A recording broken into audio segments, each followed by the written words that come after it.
ನಮಸ್ಕಾರ. ಸಂಯುಕ್ತ ಕರ್ನಾಟಕ ಓದುಗರಿಗೆ ಆ, ಶುಭ ಸಂಜೆ. ಸೊ ಇವಾಗ ಪದಗ್ರಹಣ ಆಯಿತು ವಿಜಯ್ ಅವರದು ಇವತ್ತು.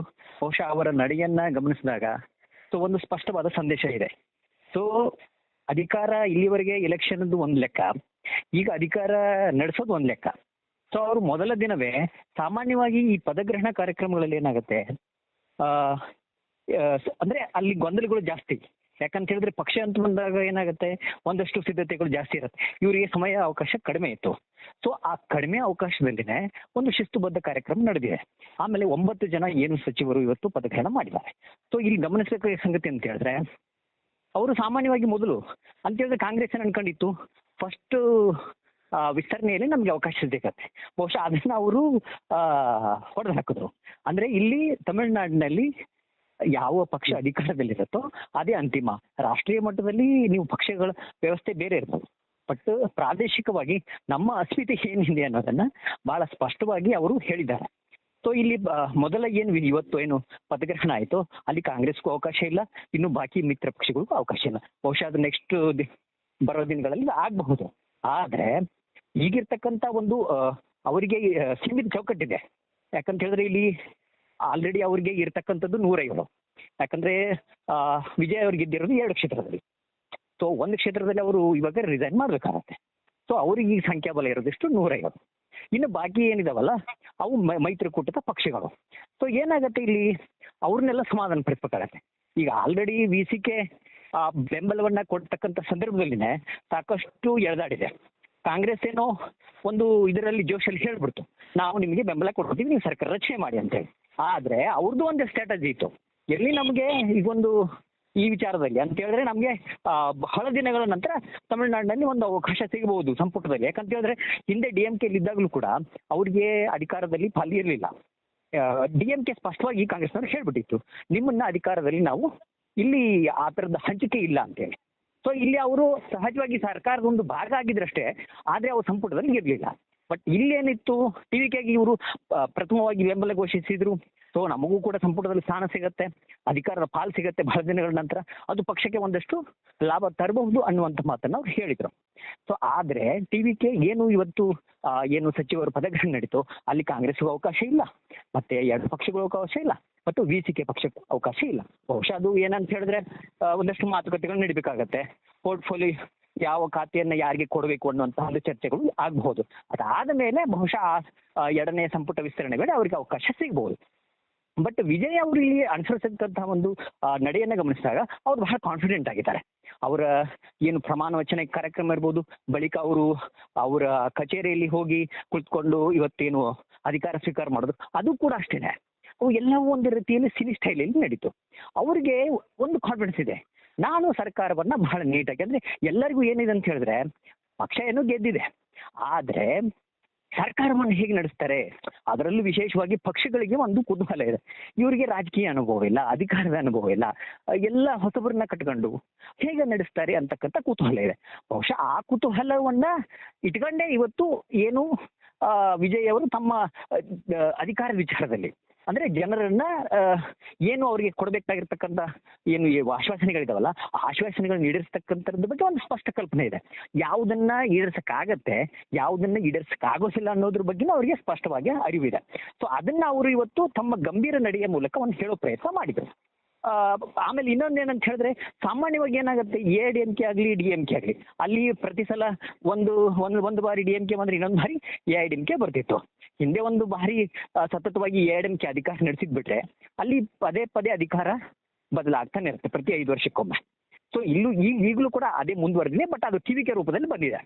ಸೊ ಅವರಿಗೆ ಗೊತ್ತು, ಇನ್ ಕೇಸ್ ಏನಾದ್ರೂ ನಾವು ಈ ಹೊಂದಾಣಿಕೆ ರಾಜಕಾರಣಕ್ಕೆ ಜಾಸ್ತಿ ಏನಾದ್ರೂ ಇದು ಮಾಡ್ಕೊಂಡ್ಬಿಟ್ರೆ ಅದು ಮುಂದಿನ ದಿನಗಳಲ್ಲಿ ನಮ್ಮ ಪಕ್ಷಕ್ಕೆ ಬೆಲೆ ತರಬೇಕಾಗತ್ತೆ ಅನ್ನುವಂಥ ಕಲ್ಪನೆ ಇದೆ. ಸೊ ಹೀಗಾಗಿ ಅವರು ಆ ಹೊಂದಾಣಿಕೆ ರಾಜಕಾರಣವನ್ನ ನಾವು ಮಾಡೋದಿಲ್ಲ ಅನ್ನೋದನ್ನ ಬಹಳ ಸೂಕ್ಷ್ಮವಾಗಿ, ಬಹಳ ಪರೋಕ್ಷವಾಗಿ ಅದನ್ನ ಹೇಳುವಂತ ಪ್ರಯತ್ನ ಮಾಡಿದ್ದಾರೆ.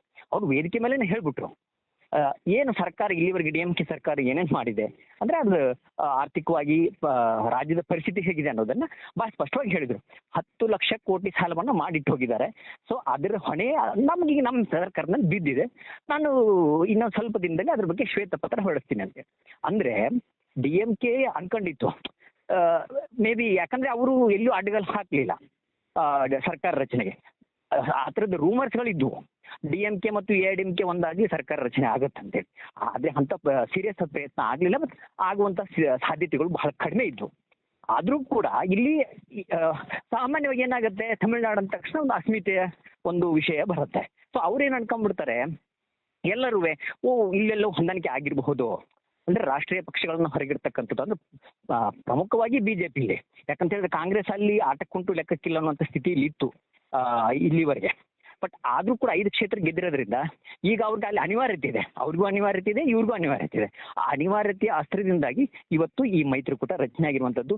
ಮೇಲ್ನೋಟಕ್ಕೆ ಹೇಳೋದಾದ್ರೆ ವಿಜಯ್ ಅವರು ಬಹಳ ಗಾಂಭೀರ್ಯದಿಂದ ಮತ್ತು ಒಳ್ಳೆ ಒಂದು ಆತ್ಮವಿಶ್ವಾಸದಿಂದ ಸರ್ಕಾರ ರಚನೆ ಮಾಡಿದ್ದಾರೆ, ಮತ್ತೆ ಅದೇ ದಿಕ್ಕಿನಲ್ಲಿ ನಾನು ಸರ್ಕಾರವನ್ನು ತೆಗೆದುಕೊಂಡು ಹೋಗ್ತೀನಿ ಅನ್ನುವಂಥ ಮಾತನ್ನ ಹೇಳಿದ್ದಾರೆ. ಅದು ಎಷ್ಟು ಮಟ್ಟಿಗೆ ಸಕ್ಸಸ್ ಆಗ್ತಾರೆ ಅನ್ನೋದನ್ನ ಬರೋ ದಿನಗಳು ಹೇಳ್ಬೇಕಾಗತ್ತೆ. ಎಸ್ ಮಾರುತಿ, ಸಿ ಜೋಸೆಫ್ ವಿಜಯ್ ಆದ ನಾನು ಅಂತ ಪ್ರಮಾಣ ವಚನ ಮಾಡೋದು ಬಹಳ ಸುಲಭ. ಆದರೆ ಬಹುಮತ ಸಾಬೀತುಪಡಿಸೋದಾಗ್ಲಿ, ಹಾಗೆ ನೀವೇ ಹೇಳ್ದಂಗೆ ಆರ್ಥಿಕ ಸ್ಥಿತಿ ಅನ್ನೋದು ಏನು ಖಜಾನೆ ಖಾಲಿಯಾಗಿರುವಂಥ ತಮಿಳುನಾಡು ಸರ್ಕಾರದನ್ನ ನಡೆಸೋದು ಅಷ್ಟು ಈಸಿ ಆಗ್ಲಿಕ್ಕಿಲ್ಲ. ಈಗ ಬಹುಮತವನ್ನ ಸಾಬೀತುಪಡಿಸಿದ ಮೇಲೂ ಕೂಡ ಒಂದು ಸರ್ಕಾರದ ಒಂದು ಅಸ್ತಿತ್ವಕ್ಕೆ ಮುಂದೇನು ಕೂಡ ಎದುರಾಗ್ಬೋದಲ್ವಾ ಅಪಾಯಗಳು? ಖಂಡಿತ ಖಂಡಿತ. ಇದು ಯಾಕಂತ ಹೇಳಿದ್ರೆ ಇದು ಸಹಜವಾಗಿ ಈ ಮೈತ್ರಿಕೂಟ ಆಗಿರುವಂತದ್ದು ಆಫ್ಟರ್ ಎಲೆಕ್ಷನ್. ಅಂದ್ರೆ ಈಗ ನೀವು ಚುನಾವಣೆಗಿಂತ ಮುಂಚೆನೆ ಮೈತ್ರಿಕೂಟ ಮಾಡಿಕೊಂಡು ನೀವು ಚುನಾವಣೆಗೆ ಹೋಗಿದ್ರೆ ಅದು ಬರ್ತಕ್ಕ ಮ್ಯಾಂಡೇಟ್ ಬೇರೆ. ಇದು ಚುನಾವಣೆ ಬಳಿಕ ಆಗಿರ್ತಕ್ಕಂಥ ಮೈತ್ರಿಕೂಟಗಳು. ಇಲ್ಲಿ ಸಹಜವಾಗಿ ಒಂದಷ್ಟು ಗೊಂದಲಗಳು ಇದ್ದೇ ಇದ್ದಾವೆ. ಯಾಕಂದ್ರೆ ಆರಂಭದಲ್ಲಿನೇ ಈ ವಿಘ್ನಗಳು ಸ್ಟಾರ್ಟ್ ಆಯ್ತು. ಆರಂಭವಾಗಿ ನಾವು ಕಾಂಗ್ರೆಸ್ ಬೆಂಬಲ ಘೋಷಣೆ ಮಾಡಿದ್ರು ಕೂಡ ಅವ್ರಿಗೂ ಒಂದು ಆಸೆ ಇದೆ, ಅಧಿಕಾರದ ಪಾಲುದಾರಿಕೆ ಬೇಕಂತ ಹೇಳಿ. ಅದಕ್ಕೆ ವಿಜಯ್ ಅವರು ಒಪ್ಕೊಂಡಿದಾರಾ ಇಲ್ಲ ಅನ್ನೋದು ಕ್ಲಾರಿಟಿ ಇಲ್ಲ ಒಂದು. ಆಮೇಲೆ ಅವ್ರು ಯಾವ ಪೋರ್ಟ್ಫೋಲಿಯೋಗೆ ಬೇಡಿಕೆ ಇಟ್ಟಿದ್ರೆ ಅನ್ನೋದ್ರ ಬಗ್ಗೆನೂ ಒಂದು ಗೊಂದಲ ಇದೆ. ಮತ್ತೆ ಈಗಾಗಲೇ ಕೆಲವೊಂದು ವರದಿಗಳ ಪ್ರಕಾರ VCK ನಮಗೆ ಉಪಮುಖ್ಯಮಂತ್ರಿ ಸ್ಥಾನ ಬೇಕು, ಮತ್ತೆ ಇಂತಿಂಥ ಖಾತೆಗಳೇ ಬೇಕು ಅನ್ನುವಂಥ ಒಂದು ವಿಷಯವನ್ನ ಇಟ್ಟಿದ್ದಾವೆ ಅನ್ನುವಂಥ ಮಾತಿದೆ. ಅದೆಲ್ಲವೂ ನಿಜ ಆಗೋದಾದ್ರೆ ಖಂಡಿತ ವಿಜಯ್ ಅವ್ರ ಮುಂದೆ ದೊಡ್ಡ ಸವಾಲುಗಳಿವೆ. ಯಾಕಂತ ಹೇಳಿದ್ರೆ ಇದು ಅಧಿಕಾರ ಅಂತಕ್ಕಂಥದ್ದು ಹಗ್ಗದ ಮೇಲೆ ನಡಿಕೆ. ನೀವು ಪೂರ್ಣ ಬಹುಮತ ಇದ್ದಾಗ ಮಾಡೋದು ಬೇರೆ, ಈ ತರ ಅಲ್ಪಮತದ ಸರ್ಕಾರಗಳು ಬಂದಾಗ ಏನಾಗುತ್ತೆ, ಒಂದಷ್ಟು ಗೊಂದಲಗಳು, ಒಂದಷ್ಟು ಸವಾಲುಗಳು ಇವೆಲ್ಲ ಇದ್ದೇ ಇರ್ತವೆ. ಅದನ್ನ ಅವರು ಯಾವ ರೀತಿ ಅದನ್ನ ಬಗೆಹರಿಸ್ತಾರೆ, ಅದನ್ನ ರಾಜಕೀಯವಾಗಿ ಅದನ್ನ ಯಾವ ರೀತಿ ಅದನ್ನ ತೆಗೆದುಕೊಂಡು ಹೋಗ್ತಾರೆ ಅನ್ನೋದ್ರ ಮೇಲೆ ಇದೆ.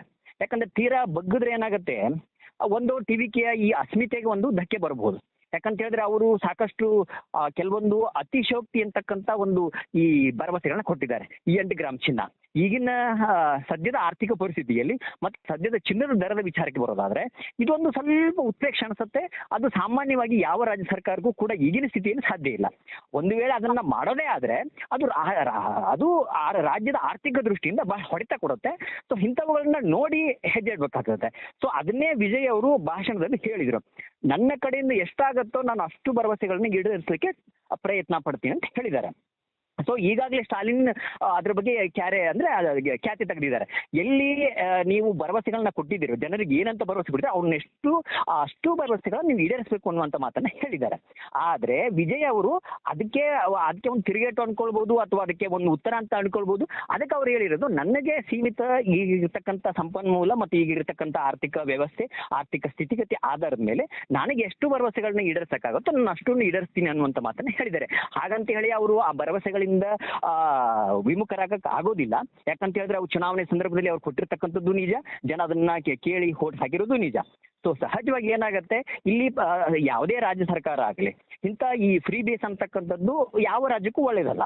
ಮೇಲ್ನೋಟಕ್ಕೆ ಅವು ಒಂದಷ್ಟು ರಾಜಕೀಯವಾಗಿ ಲಾಭ ತರಬಹುದೇ ಹೊರತು ಅದರಿಂದ ರಾಜ್ಯದ ಆರ್ಥಿಕ ಪ್ರಗತಿಗೆ ಆಗಲಿ ಅಥವಾ ಒಟ್ಟಾರೆ ರಾಜ್ಯದ ಬೆಳವಣಿಗೆಗೆ ಅದು ಅಡ್ಡಗಾಲೆ.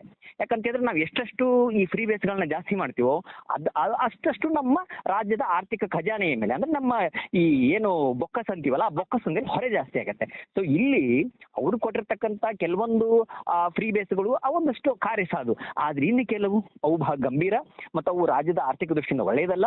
ಸೊ ಅದನ್ನ ಹೇಗೆ ನಿಭಾಯಿಸ್ತಾರೆ ಅನ್ನೋದು ಕೂಡ ಈಗ ಒಂದು ಪ್ರಶ್ನಾರ್ಥಕ ಚಿಹ್ನೆ. ಮೇಲ್ನೋಟಕ್ಕೆ ಅವ್ರಿಗೆ ಬಹುಮತ ಇದೆ, ಇದೆಲ್ಲ ಓಕೆ, ಅಂಕಿ ಸಂಖ್ಯಾಬಲದಿಂದ ಅವ್ರು ನಾಳೆ ಬಹುಮತ ಸಾಬೀತುಪಡಿಸಬಹುದು, ಗೆಲ್ಬಹುದು. ಈಗಿರೋ ಮಾಹಿತಿಯ ಪ್ರಕಾರ ಅವರಿಗೆ 120 ಶಾಸಕರ ಬೆಂಬಲ ಇದೆ ಅನ್ನತಕ್ಕಂಥ ಮಾಹಿತಿ ಇದೆ. ಆದ್ರೆ ಬರುವ ದಿನಗಳಲ್ಲಿ ಹೀಗೆ ಇರುವುದಿಲ್ಲಲ್ಲ. ಒಂದೊಂದು ಕಾಯ್ದೆ, ಒಂದೊಂದು ವಿಷಯಕ್ಕೂ ಕೂಡ ಖ್ಯಾತೆ ತೆಗಿತಕ್ಕಂಥ ಖ್ಯಾತೆ ಬರಬಹುದಾದಂಥ ಪರಿಸ್ಥಿತಿ ಬರ್ಬೋದು. ಸೊ ಅಂತಹ ಸಂದರ್ಭದಲ್ಲಿ ಏನಾಗುತ್ತೆ, ಅವರಿಗೆ ನಾನು ಮೊದಲೇ ಹೇಳಿದ್ದೆ, ಅವರಿಗೆ ರಾಜಕೀಯ ಅನುಭವ ಕೊರತೆ. ಆದ್ರೆ ಎಲ್ಲವೂ ರಾಜಕೀಯ ಅನುಭವದಲ್ಲಿ ಬರಬೇಕಾಗಿಲ್ಲ. ಕೆಲವೊಂದು ಸಾಮಾನ್ಯವಾಗಿ ಅವರು ರಾಜಕೀಯವನ್ನ ಬಹಳ ಹತ್ತಿರದಿಂದ ಕಂಡಿದ್ದಾರೆ. 2009 ಕೂಡ ಅವರು ಕಾಂಗ್ರೆಸ್ನೊಂದಿಗೆ ಈ ಒಂದು ದೋಸ್ತಿ ಇತ್ತು ಅನ್ನುವಂತ ಮಾತಿದೆ. ಖುದ್ದು ರಾಹುಲ್ ಗಾಂಧಿ ಕೂಡ ಅವರನ್ನ ಕಾಂಗ್ರೆಸ್ ಯುವ ಘಟಕಕ್ಕೆ ಆಹ್ವಾನಿಸಿದ್ರು ಅನ್ನುವಂತ ಮಾತಿದೆ. ಅದೆಲ್ಲವೂ ನೋಡೋದಾದ್ರೆ ಅವರಿಗೆ ಒಂದಿಷ್ಟು ರಾಜಕೀಯ ಪ್ರಬುದ್ಧತೆ ಇದೆ ಮತ್ತು ಅವರಿಗೆ ಆ ರಾಜಕೀಯವನ್ನು ಬಹಳ ಹತ್ತಿರದಿಂದ ಕಂಡಿದ್ದಾರೆ. ಸೊ ಅವರು ಇದನ್ನೆಲ್ಲವನ್ನ ಮೇಂಟೈನ್ ಮಾಡ್ತಾರೆ, ಅಂದ್ರೆ ನಿಭಾಯಿಸ್ಕೊಂಡು ಹೋಗ್ತಾರೆ ಅನ್ನುವಂತ ಅಂತ ಹೇಳ್ಬೋದು. ಎಸ್ ಮಾರುತಿ, ಈಗ ಈ ಕಿಚಡಿ ಸರ್ಕಾರಗಳು ಏನಾಗ್ತವೆ ಅಂತ ಕರ್ನಾಟಕದ ಜನತೆ ತುಂಬಾ ಹತ್ತಿರದಿಂದ ಬಹಳಷ್ಟು ನೋಡಿದ್ದಾರೆ. ನಮ್ಗೆ ಸರ್ಕಾರದಲ್ಲಿ 2018ರಲ್ಲಿ ಏನಾಯ್ತು ಅನ್ನೋದು. ಈಗ 6 ತಿಂಗಳಲ್ಲಿ ಈಗ ಬಹುಮತ ಗೆದ್ದು ಸೇಫ್ ಆದಂತ TVK ವಿಜಯ್ ಸರ್ಕಾರ 6 ತಿಂಗಳಾದ್ಮೇಲೆ ಮತ್ತೆ ಸಂಕಷ್ಟಕ್ಕೆ ಸಿಲುಕ್ಬೋದಾ ಅಂತ? ಅಲ್ಲಿ ಈಗ ಬಹುಮತ ವಿಚಾರಕ್ಕೆ ಬರೋದಾದ್ರೆ, ಒಂದು ಸಲ ನೀವು ಬಹುಮತ ಸಾಬೀತಾದ ತಕ್ಷಣ ಅದು ಅಲ್ಲಿಗೆ ಮುಗೀತು ಅಂತ ಅರ್ಥ ಅಲ್ಲ. ಅದೇ ಹೇಳಿದೆ ನಾನು ಮುಂಚೆನೆ, ಆವಾಗಲೇ ಒಂದು ಲೈನ್ ಹೇಳಿದೆ. ಈ ಅಂಗಪಕ್ಷಗಳು ಈಗ ಯಾವಾಗ ಏನಾಗುತ್ತೆ, ಅಂಗಪಕ್ಷಗಳಲ್ಲಿ ಒಂದೊಂದು ಸಬ್ಜೆಕ್ಟ್, ಅಂದ್ರೆ ಈಗ ಯಾವುದೋ ಒಂದು ನೀವು ನಿಯಮ ಜಾರಿ ಮಾಡಬೇಕು ಅಂತ ಅನ್ಕೊಳ್ರಿ, ಅದನ್ನ ನೀವು ಸಂಪುಟದ ಮುಂದೆ ತಂದಾಗ ಅದಕ್ಕೆ ಆ ಸದಸ್ಯರು ಒಪ್ಕೊಳ್ದಿದ್ದಾಗ ಅದು ಅಲ್ಲಿ ಸಂಘರ್ಷಗಳು ಸ್ಟಾರ್ಟ್ ಆಗ್ತವೆ. ಸಣ್ಣದಾಗಿ ಈಗ ಹೇಗೆ ನಮ್ಮಲ್ಲಿ 2018ರಲ್ಲಿ ಕೆಲವೊಂದು ವಿಚಾರ, ಸಣ್ಣ ಪುಟ್ಟ ವಿಚಾರಕ್ಕೆ ಸಂಪುಟದಲ್ಲಿ ಈ ಸಂಘರ್ಷ ಏರ್ಪಟ್ಟಿದ್ದಕ್ಕೆ ಅದು ಸಮ್ಮಿಶ್ರ ಸರ್ಕಾರ ಉರುಳೋ ಮಟ್ಟಕ್ಕೆ ಹೋಯಿತು. ಆಮೇಲೆ ಅದನ್ನ ಯಡಿಯೂರಪ್ಪ ಎನ್ಕ್ಯಾಶ್ ಮಾಡ್ಕೊಂಡು ಮುಖ್ಯಮಂತ್ರಿ ಆಗಿರುವಂತದ್ದು ಎಲ್ಲರಿಗೂ ಗೊತ್ತಿರುವಂತ ಸಂಗತಿ. ಸೊ ಇಲ್ಲಿ ಕೂಡ ಅಷ್ಟೇನೆ, ಯಾವತ್ತು ಅಲ್ಪಮತದ ಸರ್ಕಾರಗಳು ರಚನೆಯಾದ ಸಂದರ್ಭದಲ್ಲಿ ಇಂತರ ಗೊಂದಲಗಳು ಇದ್ದೇ ಇರ್ತವೆ. ಅವುಗಳನ್ನ ಬಹಳ ಚಾಕಚಕ್ಯತೆಯಿಂದ ಮತ್ತು ರಾಜಕೀಯ ಪ್ರಬುದ್ಧತೆಯಿಂದ ಒಂದಷ್ಟು ಕೊಡುಕೊಳ್ಳುವಿಕೆಯ ಮೂಲಕ ಅದನ್ನ ಬಗೆಹರಿಸ್ಕೊಳ್ಬೇಕಾಗ್ತದೆ. ಎಲ್ಲವೂ ನಾವು ಹೇಳಿದ್ದೇ ಆಗಬೇಕು ಅನ್ನುವಂತ ನಿರ್ಧಾರಕ್ಕೆ ಬಂದ್ರೆ, ಅಥವಾ ಈಗ ಹೀಗೆ ಹೋಗ್ಬೇಕು ಅಂತ ಯಾರಾದ್ರೂ ನಾವು ಅನ್ಕೊಂಡಿದ್ರೆ ಅದು ಸ್ವಲ್ಪ ಅಂತ ಸಂದರ್ಭದಲ್ಲಿ ಹೇಳಕ್ ಬರುವುದಿಲ್ಲ. ಅದು ಹೀಗೂ ಆಗ್ಬೋದು, ಹಾಗೂ ಆಗ್ಬೋದು. ಅಂದ್ರೆ ಇಲ್ಲಿ ನಾ ಹೇಳೋದು ಪೇಷನ್ಸ್ ಇಂಪಾರ್ಟೆಂಟ್, ತಾಳ್ಮೆ ಅಂತಕ್ಕಂಥದ್ದು. ಈ ಮುಖ್ಯಮಂತ್ರಿ ಹುದ್ದೆ ಮೇಲ್ನೋಟಕ್ಕೆ ಆಯ್ತಪ್ಪ, ಅವರು ಆ ಹುದ್ದೆಯಲ್ಲಿ ಕುಂತ್ಕೊಂಡಿದ್ದಾರೆ, ಅದೆಲ್ಲ ಓಕೆ. ಆದ್ರೆ ಅದನ್ನ ನಿಭಾಯಿಸ್ತಕ್ಕಂತ ತಾಳ್ಮೆ ಬೇಕಲ್ಲ. ಈ ಯಾವತ್ತು ದೊಡ್ಡ ಹುದ್ದೆಗಳು ತಾಳ್ಮೆಯನ್ನ ಕೇಳ್ತವೆ. ಆ ದೃಷ್ಟಿಯಲ್ಲಿ ವಿಜಯ್ ಸ್ವಲ್ಪ ಸಮಾಧಾನ ಚಿತ್ತದಿಂದ ಈ ಮೈತ್ರಿ ಪಕ್ಷಗಳ ಬೇಕು ಬೇಡಗಳನ್ನ ಒಂದು ನಿಭಾಯಿಸಿಕೊಂಡು, ನಾನು ಈ ವಿಚಾರದಲ್ಲಿ ಒಂದು ಉದಾಹರಣೆ ಕೊಡಕ್ಕೆ ಬಯಸ್ತೀನಿ ನಿಮಗೆ. ಹಿಂದೆ NDA ಗೌರ್ಮೆಂಟ್ ಅಂದ್ರೆ 1998 ಅಂದ್ರೆ 96 ಅನ್ಕೊಳ್ಳಿ, NDA ಏನು ರಚನೆ ಆಯ್ತಲ್ಲ, ಪ್ರಥಮ ಬಾರಿಗೆ ವಾಜಪೇಯಿ ಅವರ ನೇತೃತ್ವದಲ್ಲಿ NDA ರಚನೆ ಆಗಿದ್ದು, ಅಂದ್ರೆ ನ್ಯಾಷನಲ್ ಡೆಮೊಕ್ರೆಟಿಕ್ ಅಲೈನ್ಸ್. ಸೊ ಅಲ್ಲಿಂದ ಇಲ್ಲಿವರೆಗೆ ಬಹುತೇಕ ಅವರು ಮಿತ್ರ ಪಕ್ಷಗಳನ್ನ ಬಹಳ ಗೌರವದಿಂದ ಒಂದೊಂದಷ್ಟು ಸಂಯೋಜನೆಯಿಂದ ನಡ್ಸ್ಕೊಂಡು, ಅಂದ್ರೆ ಅದಕ್ಕೆ ಎಲ್ಲಿಯೂ ಕೂಡ ಅದಕ್ಕೆ ಕೊಡುಕೊಳ್ಳುವಿಕೆ ಅಂತ ಸ್ವಲ್ಪ ವಿಚಾರದಲ್ಲಿ ಸ್ವಲ್ಪ ಆಚೆ ಈಚೆ ಆದ್ರೂ ಕೂಡ ಅವ್ರು ಮೇಂಟೈನ್ ಮಾಡ್ಕೊಂಡು ಬರ್ತಾ ಇದ್ದಾರೆ. ಆದ್ರೆ ಅದೇ ಈ ವಿಚಾರ UPA ವಿಚಾರದಲ್ಲಿ ಅದನ್ನ ನಾವು ಅಪ್ಲೈ ಮಾಡಕ್ ಆಗುದಿಲ್ಲ.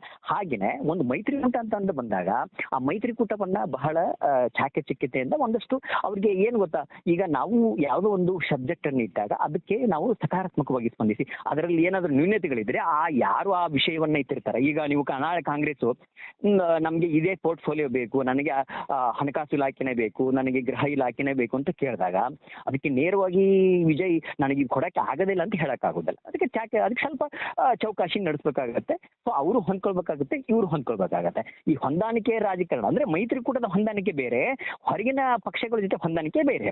ಸೊ ಅದನ್ನ ಡಿಫ್ರೆನ್ಸಿಯೇಷನ್ ಸ್ವಲ್ಪ ನಾವು ಅರ್ಥ ಮಾಡ್ಕೊಳ್ಬೇಕು. ಮೈತ್ರಿಕೂಟದಲ್ಲಿ ಯಾವತ್ತೂ ಕೂಡ ನಾವು ಸ್ವಲ್ಪ ಈ ಹಿರಿಯನ್ನ ಆಗಿರ್ತಕ್ಕಂಥವ್ರು, ಅಂದ್ರೆ ಯಾರು ಮೈತ್ರಿಕೂಟವನ್ನ ಮುನ್ನಡೆಸಿರ್ತಾರಲ್ಲ, ಅವರು ಸ್ವಲ್ಪ ತಾಳ್ಮೆ ತಗೊಳ್ಬೇಕಾಗತ್ತೆ, ಅವ್ರು ಸ್ವಲ್ಪ ಜಾಸ್ತಿ ತ್ಯಾಗ ಮಾಡ್ಬೇಕಾಗತ್ತೆ. ಸೊ ಆ ನಿಟ್ಟಿನಲ್ಲಿ ವಿಜಯ್ ಸ್ವಲ್ಪ ಗಂಭೀರವಾಗಿರ್ತಕ್ಕಂಥ ಇದನ್ನ ಇಟ್ಕೊಂಡ್ರೆ ಅವರು ಸಕ್ಸಸ್ ಆಗಬಹುದು. ಇದು ಬಹುಮತ ಸಾಬೀತಾದ ತಕ್ಷಣವೇ ಎಲ್ಲವೂ ಮುಗಿಯೋದಿಲ್ಲ. ನಾಳೆಯ ಒಂದೊಂದು ಕಾನೂನು ಕೂಡ ಸದನದಲ್ಲಿ ಪಾಸ್ ಆಗುವಂತ ಸಂದರ್ಭದಲ್ಲಿ ಅದು ನಮ್ಗೆ ಅಗ್ನಿ ಪರೀಕ್ಷೆಗೆ ಬರುತ್ತೆ. ಸೊ ಅಂತ ಸಂದರ್ಭದಲ್ಲಿ ಈಗ ನೀವು ಯಾವುದೋ ಒಂದು ಕಾನೂನ ಅಥವಾ ಯಾವುದೋ ಒಂದು ವಿಧೇಯಕವನ್ನ ನೀವು ಸದನದಲ್ಲಿ ಮಂಡಿಸಿದ್ದೀರಾ ಅಂತ ಅನ್ಕೊಳ್ಳಿ, ಆವಾಗ ಇನ್ ಕೇಸ್ ಏನಾದ್ರೂ ಆ ವಿಧೇಯಕಕ್ಕೆ ಸೋಲಾದ್ರೆ ಅದು ಸರ್ಕಾರದ ಸೋಲು ಅಂತಾನೆ ಪರಿಗಣಕ್ಕೆ ಆಗತ್ತೆ.